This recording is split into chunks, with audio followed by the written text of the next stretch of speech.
Hello बच्चों। Welcome back to our YouTube channel Vidyadayini Career Institute. कैसे हैं आप लोग? आई होप आप सभी ठीक होंगे और आपकी स्टडी बहुत बढ़िया चल रही होगी। तो cell the unit of life अपन स्टार्ट कर चुके थे क्लास 11th में बॉटनी के अंदर। मैंने आपसे बात करी थी कि सबसे पहला part introduction what is cell. आज अपन बात करने जा रहे हैं सेल थ्योरी। क्या व्हाट इज सेल में आपको याद है? सेल होने के लिए तीन मिनिमम रिक्वायरमेंट आपको बताई गई थी। पहली बोलिए क्या थी? उसकी बाउंड्री सेल मेम्ब्रेन, दूसरी उसके वर्क प्लेस उसका साइटोप्लाज्म, और तीसरी और सबसे इंपॉर्टेंट उसके फंक्शन को कंट्रोल करने वाला उसका कंट्रोलर क्या था? वो बोलिए बोलिए। जेनेटिक मटेरियल, बिल्कुल सही। आज अपन बात करेंगे सेल की थ्योरी की। Cell theory given by Schleiden and Schwann, दोनों ने मिलकर सेल थ्योरी दी थी। अगर कल क्वेश्चन बनता है, पूछा जाता है आपसे कि बताइए cell theory was given by, और ऑप्शन वन मिलेगा स्लाइडेन, ऑप्शन टू मिलेगा श्वान, तो आपका आंसर क्या होगा? Both Schleiden and Schwann. Third option आपको दिया जाएगा बोथ, तो आपका आंसर क्या जाएगा? बोथ स्लाइडेन एंड श्वान, दोनों ने मिलकर दी थी। एक एक कर कर अपन दोनों की बात कर लेते हैं। सबसे पहले आए थे मैथियास स्लाइडेन, जो कि आए थे 1838 में। 1838 में आए थे और ये थे एक बॉटनिस्ट। क्या बॉटनिस्ट बोलते ही आपको इतनी बात समझ में आती है कि इन्होंने स्टडी किसके ऊपर की होगी? प्लांट्स के ऊपर, बिल्कुल सही बात। फिर एनसीईआरटी अगला स्टेटमेंट लिखती है कि इन्होंने कहा था he examined a large number of plants. इन्होंने लार्ज नंबर ऑफ प्लांट्स पर स्टडी करी। लार्ज नंबर ऑफ प्लांट्स का मतलब है कि इन्होंने स्मॉल से लेकर लार्ज सभी प्लांट देखे, छोटे से छोटा प्लांट भी देखा और बड़े से बड़ा प्लांट भी देखा। फिर इन्होंने कहा कि all plants are composed of different kind of cell which made tissue. क्या मतलब है इसका? उसके लिए मैं आपको एक छोटी सी इमेज दिखा रहा हूँ। ये एनसीईआरटी की लाइन है बच्चों। एनसीईआरटी की लाइन बहुत इंपॉर्टेंट होती है, याद रखिए करिए। एनसीईआरटी की लाइन को समझने के लिए डायग्राम देखिए। क्या आप इसमें देख पा रहे हैं? एक प्लांट है आपके पास में। इस प्लांट का एक ऑर्गन यहाँ दिखाया है, उसके बाद में उसका टिश्यू है और उसके सेल है। तो एक समझिए आप ऐसे कि मैंने उसका ऑर्गन बाहर निकाला है, तो उस ऑर्गन के अंदर जब मैं उसको उसके ट्रांसफर सेक्शन को कट करता हूँ और माइक्रोस्कोप में रखता हूँ, तो मुझे कुछ ऐसी सेल्स दिखाई देती है।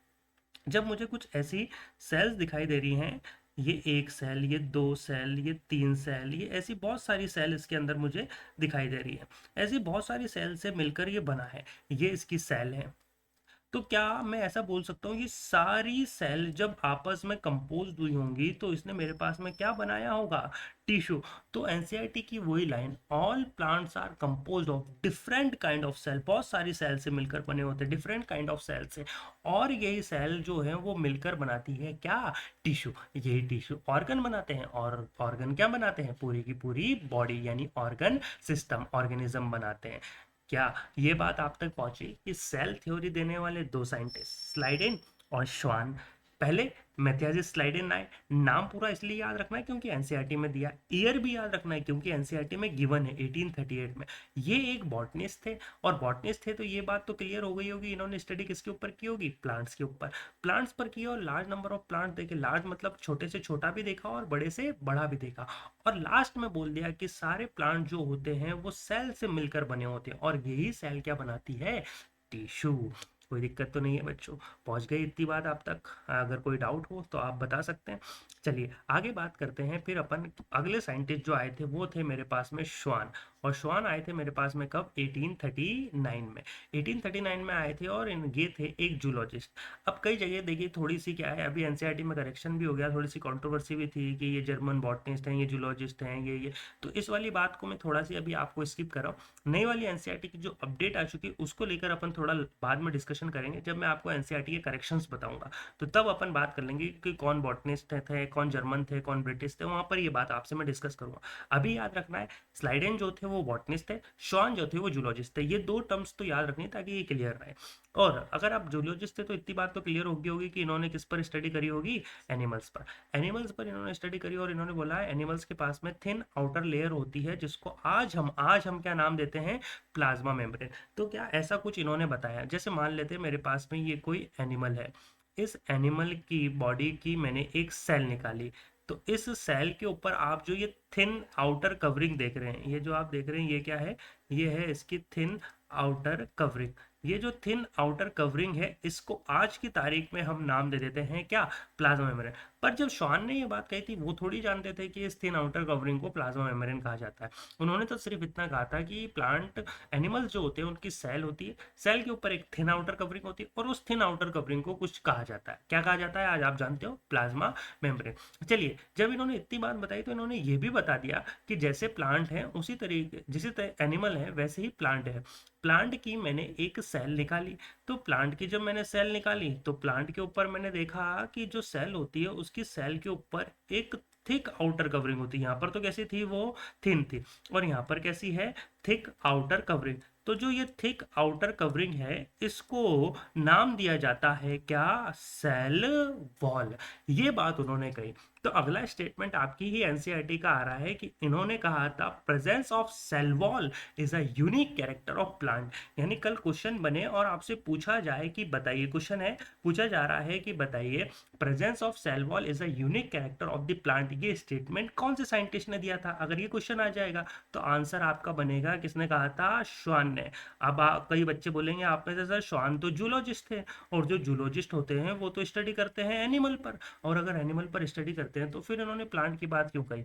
अरे भैया, श्वान जो थे वो एक ऐसे जूलॉजिस्ट थे जिन्होंने एनिमल्स के साथ साथ थोड़ी बहुत स्टडी प्लांट्स पर भी करी, और प्लांट्स पर स्टडी कर कर एक बहुत बढ़िया स्टेटमेंट दिया। एनसीईआरटी में आपके पेज नंबर, पुरानी वाली एनसीईआरटी के पेज नंबर 126 पर और नई वाली के 86 पर लिखा है presence of cell wall is a unique character of the plant cell, जो कि स्टेटमेंट किसके साथ लिखा है, श्वान जी के साथ। इसलिए याद रखिएगा ये स्टेटमेंट श्वान ने दिया था, ना कि स्लाइडेन ने। तो यहाँ तक बात पहुंची आपके। चलिए, कोई डाउट हो तो बताइए, बात को आगे बढ़ाते हैं। आगे स्लाइडन और शॉन दोनों ने कहा, भाई जब स्लाइडन आए थे तो उन्होंने कहा कि भाई मैं भी तो यही कह रहा हूँ जो आप कह रहे हैं कि एनिमल की सेल की एक आउटर कवरिंग होती है जो प्लाज्मा मेम्ब्रेन होती है, और मैं कह रहा हूँ कि प्लांट जो होते हैं वो बहुत सारी सेल से मिलकर बने होते हैं। यानी कहीं ना कहीं हम दोनों बात तो सेल की ही कर रहे हैं। आप भी सेल की कर रहे हो, मैं भी सेल की कर रहा हूँ। आप बता रहे हो एक कवरिंग होती है, आप नाम दे देते हो उसको प्लाज्मा मेम्ब्रेन, प्लांट में आप सेल वॉल कह देते हो। तो क्यों ना हम दोनों मिलकर साथ में एक सेल थ्योरी देते हैं। और एक सेल थ्योरी जब इन्होंने दी तो इन्होंने कहा था कि all living organism are composed of cell and product of cell. तो यहाँ से ये बहुत बढ़िया बात सामने आई कि ये तो बहुत सही बात है कि सभी ऑर्गेनिज्म सेल के बने होते हैं और सेल प्रोडक्ट के बने होते हैं। अब प्रोडक्ट ऑफ सेल, कई बार बच्चा इसमें डाउट रह जाता है कि सर ये प्रोडक्ट ऑफ सेल क्या होता है। अरे भैया, प्रोडक्ट ऑफ सेल इसका मतलब हमारे पास में देखो लिपिड हो सकता है, कार्बोहाइड्रेट हो सकता है, प्रोटीन हो सकता है, बहुत सारे प्रोडक्ट है हमारे पास में सेल के। ये सब सेल के प्रोडक्ट ही तो हैं जो आगे चलकर आपको बहुत सारे फंक्शन, जैसे आपके हेयर्स हैं, जैसे आपके नेल्स हैं, जैसे आपकी स्किन है, ये प्रोडक्ट ऑफ सेल से ही तो बनते हैं। तो all living organism are composed of cell and product of cell, ये सारी बात किसने बता दी थी, स्लाइडेन और श्वान ने। यानी क्वेश्चन बनेगा फिर से, सेल थ्योरी फॉर्मुलेटेड टुगेदर, तो आंसर क्या जाएगा, स्लाइडेन एंड श्वान। याद रखिएगा, आगे ये क्वेश्चन दोबारा पूछूंगा मैं आपसे, थोड़ा सा डिफरेंस आएगा, एक साइंटिस्ट और आने वाले। फिर अगला स्टेटमेंट कि इन्हों का एक ड्रॉबैक आया, unable to explain how new cells were formed. ये कभी भी ये एक्सप्लेन नहीं कर पाए कि जो नई सेल होती है वो कहाँ से बनती है। बस ये इतना तो बता पाए, इन्होंने इतना तो कह दिया था हमारे को कि भैया देखो इतनी सी बात है कि जो जितने भी ऑर्गेनिज्म, चाहे आप प्लांट ले लो चाहे आप एनिमल ले लो, प्लांट होगा चाहे एनिमल्स होगा, कोई भी होगा, दोनों के दोनों ही ऑर्गेनिज्म जो होते हैं वो किसके बने होते हैं, सेल या प्रोडक्ट ऑफ सेल के बने होते हैं। इतनी बात तो इन्होंने बता दी, पर इन्होंने ये नहीं बताया कि चलो ये प्लांट है तो इस प्लांट की फर्स्ट सेल कहाँ से आई, यानी इसकी सेल कैसे बनी होगी। अगर ये एनिमल है तो इस एनिमल की भी तो फर्स्ट सेल कहीं से आई होगी, इसकी ये फर्स्ट सेल कैसे बनी। तो ये दोनों ही बात ये बताने में असमर्थ है, इसलिए इनका ये ड्रॉबैक बताया जाता है, unable to explain how two new cell were formed. Cell theory देने वाले दोनों साइंटिस्ट समझ में आ गए, पर ये कभी भी ये नहीं बता पाए कि नई सेल कैसे बनी। तो फिर ये किसने बताया, इसके लिए आ रहे हैं एक और नए साइंटिस्ट जिनका नाम था क्या, रुडोल्फ विर्चो। रुडोल्फ विर्चो ने एक स्टेटमेंट दिया, बहुत ही इंपॉर्टेंट है दोस्तों, 1855 में आए थे और बहुत ही इंपॉर्टेंट स्टेटमेंट दिया था बच्चों, ये ओमनी सेलुला ई सेलुला नीट 2013, जब पहली पहली बार ये नीट हुई थी तब का क्वेश्चन है ये। नीट 2013 में पूछा गया था कि omnis cellula e cellula was given by, answer गया रोडोल्फ विर्चो, और कब दी थी इन्होंने, 1855। उसके बाद में ये ओमनी सेलुला ई सेलुला से सीधे क्वेश्चन तो नहीं बना, पर आगे जो दो हैं वो मैं बताऊंगा। रोडोल्फ विर्चो से क्वेश्चन दो तीन बार और बने हैं पर सीधे करके नहीं बनाए। चलिए, तो फिर आगे बात आती है कि ओमनी सेलुलर ई सेलुलर का मतलब क्या होता है। अब ओमनी सेलुलर ई सेलुलर का मतलब ये होता है, इसमें बताया गया है ओमनी सेलुलर मतलब जो न्यू सेल है, एक सेल बताई गई है न्यू सेल, और ई सेलुलर का मतलब है कि प्रिमिटिव सेल, यानी न्यू सेल जो है वो अराइज होती है कहाँ से, एक प्रिमिटिव सेल से। तो इसके लिए आपकी एनसीईआरटी ने एक स्टेटमेंट लिखा है बहुत ही important, new cells are formed from the division of pre existing cells. कहाँ से आती है, प्री एग्जिस्टिंग सेल से। कब आया था ये क्वेश्चन, नीट 2013 के अंदर। यानी नई सेल जो हमेशा बनेगी कहाँ से बनेगी, प्री एग्जिस्टिंग सेल्स में डिवीजन से। फॉर एग्जांपल मान लीजिए कि ये मेरे पास में एक सेल है, ये मान लीजिए ये मेरे पास में एक सेल है। इस सेल में जब मैंने सेल डिवीजन कराया, सेल डिवीजन क्या होता है ये आगे पढ़ेंगे, नेक्स्ट चैप्टर यही है हमारा। जब मैंने इसके अंदर सेल डिवीजन कराया तो इससे मेरे पास दो सेल बनी। तो ये तो हो गई मेरे पास में दोनों न्यू सेल, और ये हो गई मेरे पास ओल्ड सेल। तो ओल्ड सेल में जब सेल डिवीजन होता है तो न्यू सेल का फॉर्मेशन होता है। इस तरीके से एक सेल का फॉर्मेशन होता है, ये बताया रोडोल्फ विर्चो ने। हालांकि इसमें डिवीजन होगा तो फिर और सेल बनेगी, इसमें डिवीजन होगा तो फिर सेल बनती जाएगी। चलो, तो इतनी बात तो आपको सबको समझ में आ गई होगी कि न्यू सेल का फॉर्मेशन तो ओल्ड सेल में सेल डिवीजन से हो जाता है। पर क्या ये समझ में आ रहा है कि ये सेल जो सबसे पहले आई होगी, जो सबसे फर्स्ट टाइम आई होगी, फर्स्ट सेल होगी, ये कैसे आई होगी। तो इसके लिए एनसीईआरटी ने एक बहुत बढ़िया टर्म दे रखी है दोस्तों, जिसका नाम है क्या, डी नोवो। क्या नाम है इसका, डी नोवो। डी नोवो का मतलब होता है सेल्फ फॉर्मेशन। क्या मतलब होता है इसका, सेल्फ फॉर्मेशन। सर हमारी एनसीईआरटी में तो लिखी ही नहीं है। बेटा लिखी है, अगर एनसीईआरटी आप अच्छे से पढ़ोगे। एनसीईआरटी में जब आप इसी चैप्टर के बिल्कुल लास्ट में जाओगे तो कुछ क्वेश्चंस होते हैं, उस क्वेश्चन का फोर्थ क्वेश्चन और उसका फोर्थ ऑप्शन वहां पर लिखा हुआ होगा माइटोकॉन्ड्रिया के अंदर ये term de novo. De novo का मतलब होता है सेल्फ फॉर्मेशन। सेल्फ फॉर्मेशन का मतलब समझिएगा, जब पहली बार सेल बनी तो सेल के कुछ बायोमोलिक्यूल इधर से आए, कुछ बायोमोलिक्यूल इधर से आए, कुछ इधर से आए, कुछ ऐसे करके सारे बायोमोलिक्यूल जब एक जगह इकट्ठा हो गए तो एक सबसे पहली सेल बनी, उसी को नाम दिया गया क्या, डी नोवो। पहुंच गई बात। ये आगे टर्म फिर से मिलेगी आपको जब आप एनसीईआरटी पूरी अच्छे से पढ़ेंगे। आगे बात करते हैं, फिर इन्होंने लास्ट में सेल थ्योरी को अंडरस्टूड किया गया, टुडे इन्हीं के नाम से जानी जाती है।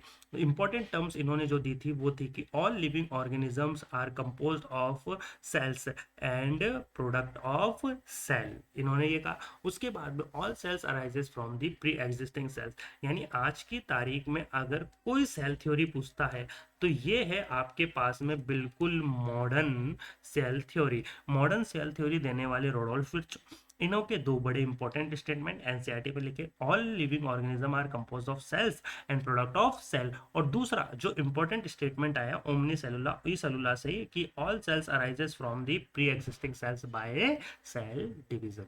चलिए यहाँ तक कोई समस्या तो नहीं, कोई डाउट तो नहीं, पहुंच रही है बात। कोई डाउट हो तो कमेंट जरूर करें, बताइए क्या दिक्कत आ रही है। अब आते हैं हम साइज ऑफ सेल्स पर। साइज ऑफ सेल्स में सबसे छोटी स्मॉलेस्ट सेल्स जो बताई गई है आपकी एनसीईआरटी ने वो बताई है माइकोप्लाज्मा। उसके बाद में पीपीएलओ। पीपीएलओ की फुल फॉर्म जानते हैं आप सभी, जल्दी से बताइए, कमेंट करिए क्या क्या होती है। Pleuropneumonia like organism. क्या होती है, प्लूरोनिमोनिया लाइक ऑर्गेनिज्म। ये होता है 0.1 माइक्रोमीटर। सर आप तो बोल रहे हो स्मॉलेस्ट सेल माइकोप्लाज्मा है, ये 0.3 है और ये 0.1 है, तो 0.1 छोटा होता है 0.3 छोटा होता है। सर आपको नहीं पता, अरे 0.1 ही छोटा होता है। पर देखिए ये मैंने यहाँ पर मेंशन किया है क्या, लेंथ में, लेंथ में होती है माइकोप्लाज्मा, जबकि पीपीएलओ 0.1 माइक्रोमीटर। दोनों एक ही है बेटा, ये प्लूरोनिमोनिया लाइक ऑर्गेनिज्म और माइकोप्लाज्मा लाइक ऑर्गेनिज्म दोनों ही माइकोप्लाज्मा बैक्टीरियल सेल है, पर दोनों ही सबसे स्मॉलेस्ट पूछा जाए तो एनसीईआरटी के अकॉर्डिंग आप आंसर लगा के आएंगे माइकोप्लाज्मा, अगर पीपीएलओ हो तो फिर पीपीएलओ। चलिए, टिपिकल बैक्टीरियल सेल जो होती है वो होती है 1 से 2 माइक्रोमीटर। पर आप जब एनसीईआरटी में वो डायग्राम देखेंगे ना, नेक्स्ट पेज पर पलटेंगे तो वहां पर 3 to 5 भी लिखा है। तो आप तो एक काम करिए, एवरेज बना लीजिए बैक्टीरियल सेल का। एवरेज मतलब क्या है कि बोलिए आप तो 1 से लेकर 5 माइक्रोन मीटर तक पूरी ही क्या होती है बैक्टीरिया सेल की साइज होती है। वायरस जो होता है वो 0.02 माइक्रोन मीटर से लेकर 0.2 माइक्रोन तक का होता है। सर वायरस तो माइकोप्लाज्मा से भी छोटा है, तो आप तो इसको बोलिए ना स्मॉलेस्ट सेल। बिल्कुल मैं बोल देता ना इसको स्मॉलेस्ट सेल, पर क्या ये सेल है, अरे याद करिए, वो याद है वो statement, anything less than a complete structure of cell does not ensure independent living. अगर इनमें से कुछ भी एक कम होगा तो वो कभी एक इंडिपेंडेंट ही नहीं रहता है सेल बनाने के लिए।